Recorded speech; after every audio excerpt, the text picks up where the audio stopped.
Earth to Moon. Alice? Honey? What are you doing out there?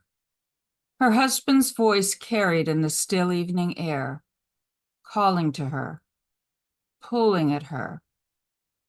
Nothing, she answered, then amended her reply to, I was just throwing out the garbage. She heard the door close, Richard satisfied for now with her response. These days he had taken to keeping track of where she was, how she was, and she was fine, really.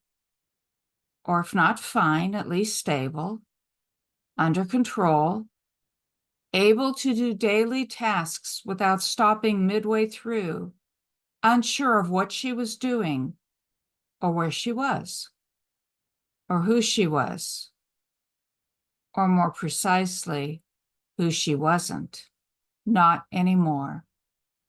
Ignoring the trash bag on the ground, Alice watched as the sun moved closer to the horizon, the bands of orange and gold, the last vestiges of life.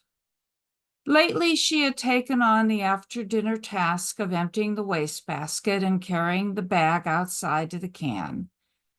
Not because she wanted to, but because she felt almost compelled to check on the progress of the moon. Was it coming back? Was it becoming bigger, fuller? When would it reach full moon, a beacon in the black sky, sending a luminescent stream of light to connect it to the earth?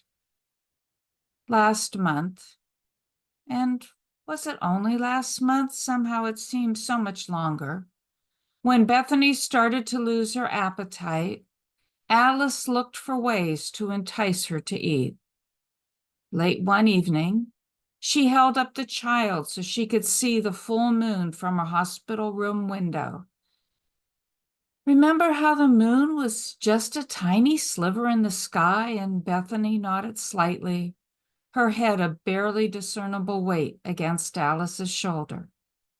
Now the moon is eating all its vegetables and drinking all its milk, and it's growing big and strong. That's what you have to do. And for the next day or two, Bethany tried to nibble the food on her tray, giving Alice some hope. Don't you think she's looking better? Alice had asked the oncologist then, while the two of them stood in the hallway. She glanced inside the room where Bethany lay propped up against the pillows. She seems to have gained some weight. Her cheeks look fuller, don't they? And it was true. Bethany's face, once drawn like an old woman's, was rounder, plumper, reminding Alice of how she looked when she was an infant. When Bethany was little and baby fat creased her arms and legs and hid her cheekbones, Alice would call her Little Moonface and then kiss her soft baby skin. It's the medication. It has that effect, the doctor answered, looking away as though he didn't want to see the impact his words were having on her. But he knew that the truth in the end was always better. She's frail.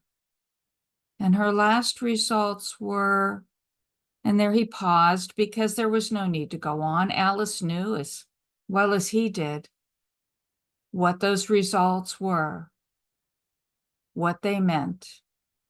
And if she needed further confirmation, it came as, day by day, Bethany's appetite faded. Her round cheeks lost their fullness, and like the moon, she started to diminish.